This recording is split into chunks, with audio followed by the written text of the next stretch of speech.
এইদিকে এসো। দাদা দাদা প্লিজ আমাদের বাঁচান। কি হয়েছে? দাদা আমরা আমরা একে অপরকে ভালোবাসি। ওর বাড়ির লোক কিছুতেই মেনে নেবে না। গুন্ডা লেলিয়ে দিয়েছে আমাদের পেছনে, তাই আমরা পালিয়ে এসেছি। কাল সকালেই আমরা রেজিস্ট্রি করব। আমাদের আজকে রাতটা যদি একটুখানি লজে থাকতে দেন। সবই বুঝলাম, কিন্তু অনেক রাত হয়ে গেছে। এখন তো আমি কোনো বোর্ডারকে এন্ট্রি দিতে পারবো না। প্লিজ দাদা একটা ব্যবস্থা করুন। আমাদের ঘর দিতে হবে না, এই বুকিং অফিসে যে কোনো একটা জায়গায় একটা ব্যবস্থা করে দিন দাদা। প্লিজ দাদা, প্লিজ প্লিজ। দাদা ঠিক আছে, আসুন। দাঁড়ান, কার পারমিশনে এত রাত্রে ওদেরকে রুম দিচ্ছেন? জানেন না এইসব কেস থানা পুলিশ পর্যন্ত করে? ওদেরকে বলে দিন এত রাত্রে রুম দেওয়া যাবে না।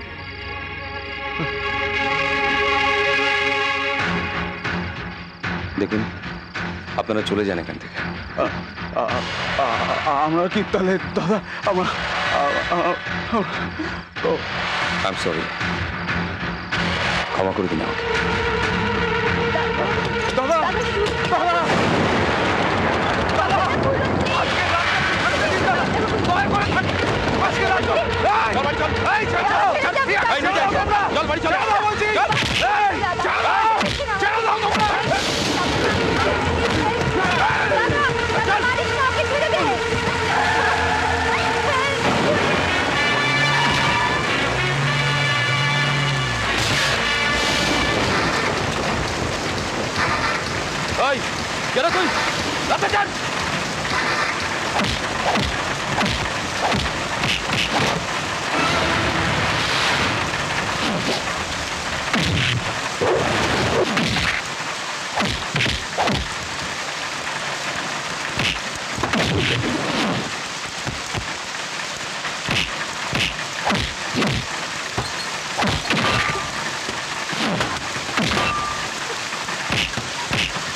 তুই নেমে এসো প্রিয়া।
আপনার লাগেনি তো দাদা?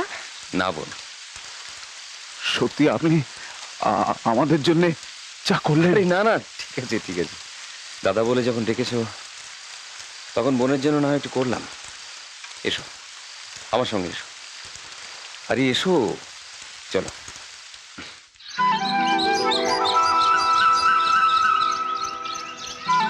আরে না না, থাক থাক। আপনি অনেক উপকার করলেন। ভাড়া কত দেবো দাদা? না, ভাড়া দিতে হবে না।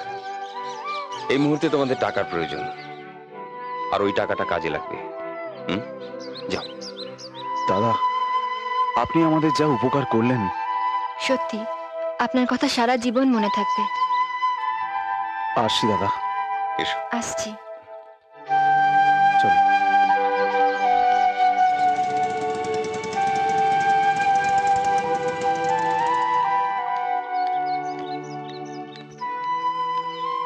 কালকে রাত্রে আপনাকে এত করে বারণ করা সত্ত্বেও আপনি আমার কথা না শুনে এ লজে ওদের থাকার জায়গা দিলেন। আপনার সাহস তো কম না। সাহসের কি আছে? ওই ঝড় জলের রাতে ওরা কোথায় যাবে? তাই ওদের কষ্ট দেখে আমি ওদের জায়গা দিয়েছি। আর তাছাড়া ওরা দুজন দুজনকে ভালোবাসে। ওরা যে একে অপরকে ভালোবাসে আপনি জানলেন কি করে? আমি জানি ওরা একে অপরকে বিয়ে করবে। আপনি অবিশ্বাস করতে পারেন, কিন্তু আমি অবিশ্বাস করতে পারি না। আমার কাছে লজে ঘর না চেয়ে বুকিং অফিসে থাকার জন্য জায়গা চেয়েছি। যারা সেই ধরনের লোক হয় তারা সেটা চায় না। ভালোবাসার ভাষা জানা থাকলে আপনিও আমার মতো ওদের থাকতে দিতেন। ড্যাম ইওর ভালোবাসা! কি মনে করেন আপনি নিজেকে এই লজের মালিক? তাছাড়া আপনি ভালোবাসার বোঝেনটা কি? যা আপনারা কেউ বোঝেন না। What? Yes, I believe in love. এখন আপনি যে লজে আছেন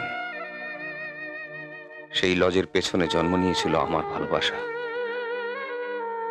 আর সেই ভালোবাসার নাম অঞ্জলি। অঞ্জলি খুব গরিব পরিবারের মেয়ে। ডাক্তারি পড়ার স্বাদ, কিন্তু সাধ্য নেই। প্রায় টিভি দেখতে লজে আসতো অঞ্জলি। অঞ্জলি টিভি দেখতো আর আমি লুকিয়ে লুকিয়ে অঞ্জলিকে দু চোখ ভরে দেখতাম।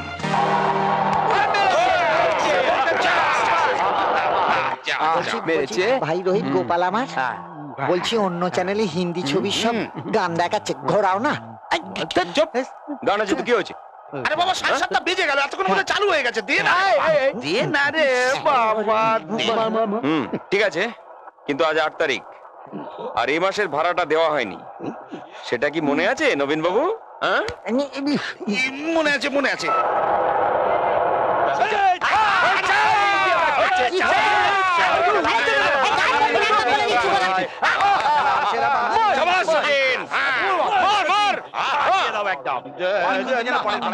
আজ তো শুক্রবার, বাংলা ছায়াছবির গান দেখায় একটু চালাবেন প্লিজ। আরে আজকে তো ইন্ডিয়া পাকিস্তান ম্যাচ, জমাট খেলা। খেলা দেখুন না। আমি ক্রিকেট দেখি না, খালি বেটিং হয়। এসব গট-আপ ম্যাচ দেখতে আমার ভালো লাগে না। কি? আমারও ক্রিকেট ভালো লাগে না। এদের তখন থেকে বলছি ক্রিকেট বন্ধ করো, সিনেমার গান চালাও, কেউ শুনছেই না।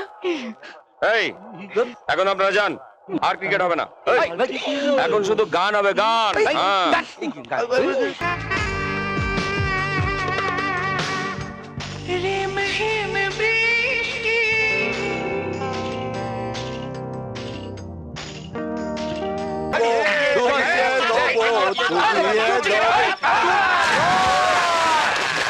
আজ সীমা ছাড়াতে, কিছু দেয়া নেওয়াতে, বেপরোয়া হতে চায় সবুজেই মন।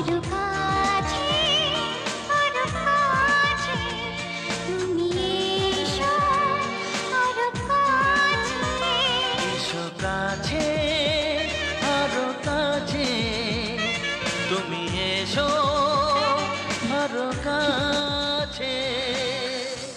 এ কি, আপনি ভিজে গেলেন কি করে? আমার খুব ঘাম হয়। ও,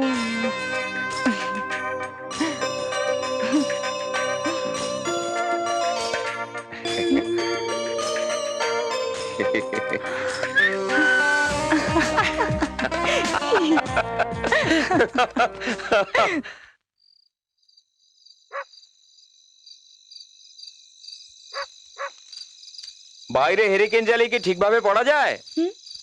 ঘরে গিয়ে পড়ুন না। আমাদের বাড়িতে কারেন্ট নেই তো, তাই বাইরে বসে পড়ছি। আমাদের লজে তো কারেন্ট আছে, আপনাদের বাড়িতে না থাকার কারণটা কি? জানি না, হয়তো ফিউজ উড়ে গেছে।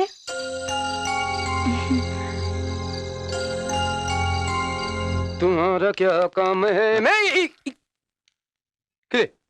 কোথায় যাচ্ছিস? অঞ্জলিদের বাড়িতে। কেন? ফিউজ উড়ে গেছে, বেচারির পড়তে খুব কষ্ট হচ্ছে, যাই লাগিয়ে দিয়ে আসি। শোন, ওদের বাড়ির ফিউজ উড়ে যায়নি, ফিউজ উড়ে গেছে তোর।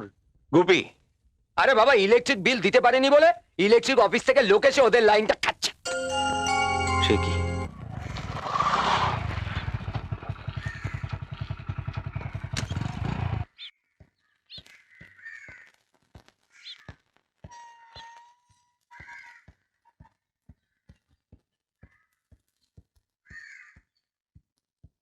মেসোমশাই, মেসোমশাই,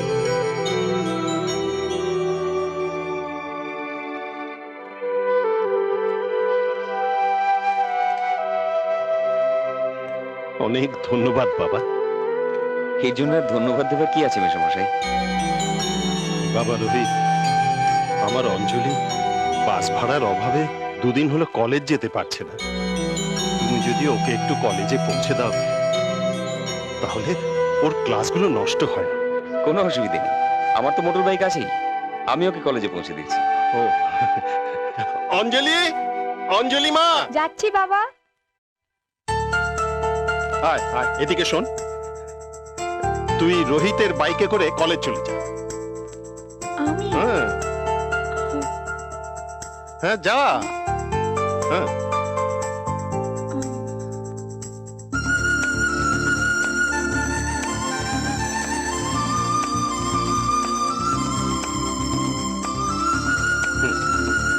এসো। ছেলেটা কিন্তু বেশ, তাই না? হ্যাঁ, এই অসময়ে আমাদের পাশে একেবারে দেবদূতের মতো এসে দাঁড়ালো। প্রথম দিনই কিন্তু আমি একটা কথা বলে দিচ্ছি, ওই ছেলেটাকে পেয়ে তুমি যেন আবার ওর কাছ থেকে টাকা নিয়ে জুয়ো খেলতে বসো। যা ছেড়ে দিয়েছি তা নিয়ে কথা বলো কেন? কি জানি, তোমাকে নিয়ে আমার ভয় হয়। কথায় আছে না, মানুষ পৃথিবী ছেড়ে যায় তবু নেশা ছাড়তে পারে না। তোমার যদি কোনো অসুবিধে না হয় আমি বিকেলে কলেজ থেকে তোমাকে নিতে আসবো। এই মা, আপনার কাজ ফেলে রেখে আমার জন্য শুধু শুধু কেন এত কষ্ট করবেন? আপনার সময়েরও তো দাম আছে। সেটা নিয়ে তোমাকে ভাবতে হবে না, এখন থেকে প্রতিদিন আমি তোমাকে কলেজে নিয়ে যাব, আবার নিয়ে আসবো, সেটাই হবে আমার সবচেয়ে আগের কাজ। Thank you. ও গোপিতা, কোথায় গিয়েছিলে তুমি? একটা হেভি মালদার পার্টি পেয়েছি গো, শিকারি। তবে কি শিকার করেছে জানি না। শিকারি? আরে বাস স্ট্যান্ডে বউ নিয়ে দাঁড়িয়ে আছে, হাতে আবার বন্দুক। শুধু শিকারি নয়, ফরেস্ট অফিসার, বুঝতে পেরেছো তো? হ্যাঁ, তারপরে পট করে শিকার করে ফেললাম ফরেস্ট অফিসারকে, সোজা এখানে নিয়ে এসেছি। এখন যদি সাট করে তুমি ওকে একটা ঘন্টা দাও তাহলে পট করে চলে যাবে এখান থেকে। Forest officer? ফরেস্ট অফিসার, খুব ভালো করেছি। কোথায় কোথায়? ওই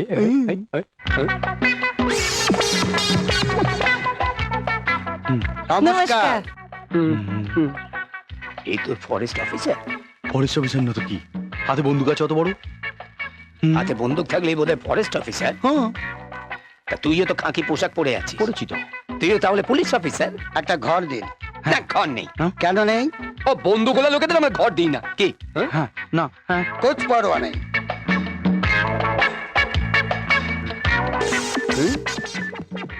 হ্যালো, তাজ বেঙ্গল হোটেল 5 স্টার। আচ্ছা, আমার নামে একটা রুম বুক করুন। ওকে, চলো। তাই চলো। ভাই, এটা একটা লজ, চারদিকে দুর্গন্ধ, নোংরা, ন্যাস্টি।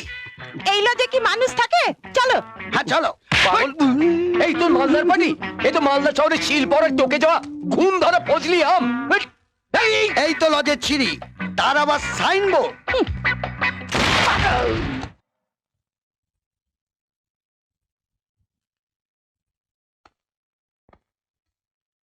শান্তি, এক কাপ চা দাও তো, মাথাটা বড় ধরেছে। ঘরে তো এক ফোঁটাও চিনি নেই, চা করবো কি দিয়ে? সকালে রোহিত যখন বাজার করে দিল তখন লিস্টে লিখে দাওনি কেন? দিয়েছিলাম, বোধহয় ভুলে গেছে। একটা কাজ করো না, তুমি যাও না, বরং একটু চিনি নিয়ে এসো। আমার কাছে পয়সা নেই। পয়সা নেই? কি বলছো কি তুমি?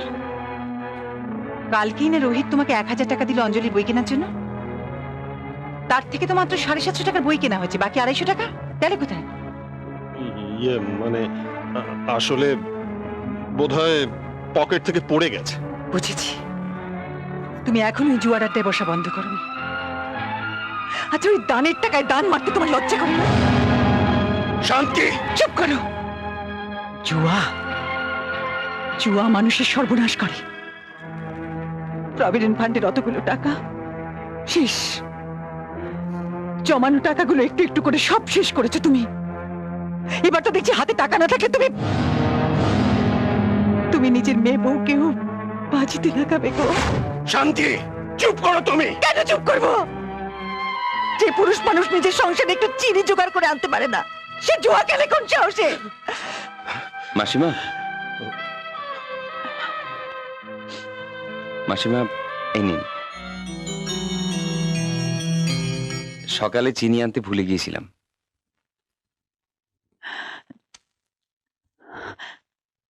তোমাকে যে আমি কি বলে ধন্যবাদ দেব?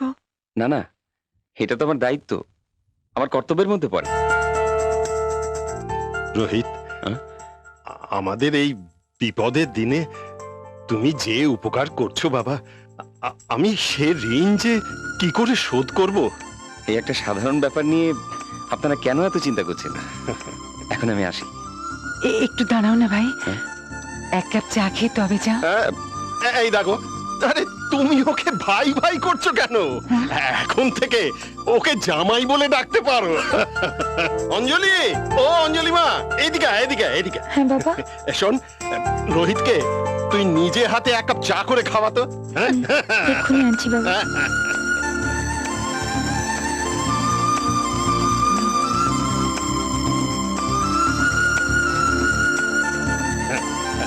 তুমি চাটা খেয়ে যাও বাবা। হ্যাঁ, বসো বসো। ও শান্তি, শোনো শোনো, বসে আসছি। আচ্ছা, আপনার চা।